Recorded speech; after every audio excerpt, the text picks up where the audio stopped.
કે આજે વર્ષ 2024નો છેલ્લો દિવસ અને છેલ્લા દિવસની આ આપણી પ્રાર્થના સભા, અંતિમ દિવસની પ્રાર્થના સભા ખરેખર ખૂબ સુંદર રહી. વિશેષ રજૂઆત તમે સૌ સાંભળી એ પ્રમાણે આપણું આખો વર્ષ 2024 કેવી રીતે સંપન્ન થયું એના પણ લેખાજોખા, એનો અહેવાલ આપણી શાળાની દીકરી રેણુકાએ રજૂ કર્યો. એને માર્ગદર્શન આપનાર સાહેબ શ્રી દિનેશ સાહેબનો ખૂબ ખૂબ આભાર.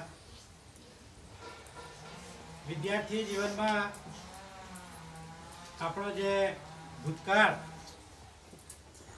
આજનો છેલ્લો દિવસ છે, એ દિવસ આવતીકાલ માટે ઇતિહાસ બની જવાનો છે. તમે જૂન જુલાઈથી જે તે ધોરણમાં પ્રવેશ મેળવ્યો ત્યારથી અત્યાર સુધી શાળામાં કેવી રીતે આવ્યા, કેવી રીતે ગયા, કેવું શીખ્યા, કેવું લખ્યું, કેવો વ્યવહાર કર્યો, શાળામાં કેવી રીતે તમે ખૂબ સારું શીખ્યા, આ બધો આદાન પ્રદાન હવે નવા દિવસ માટે એક ઇતિહાસ બની જશે. મારે ખાસ કરીને છોકરાઓને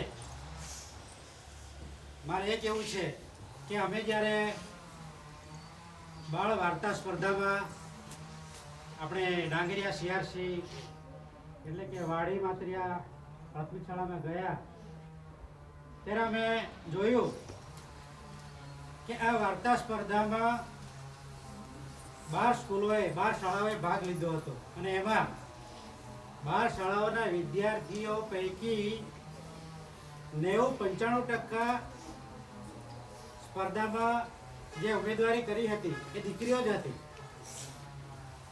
અફસોસની વાત એટલી છે કે એમાં 3 કે 4 છોકરા હતા સ્પર્ધામાં.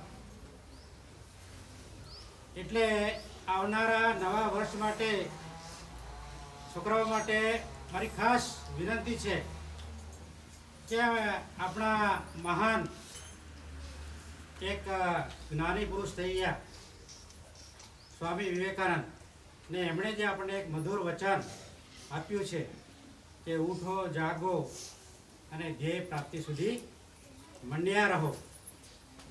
ઉઠો, જાગો અને ધ્યેય પ્રાપ્તિ સુધી મંડ્યા રહો. તો આવતીકાલનું નવ વર્ષ એટલે કે 2025 શરૂ થાય છે. તમારી પાસે ખૂબ સારો સમય છે. દીકરીઓ કરતાં પણ તમે ખૂબ સારો એવો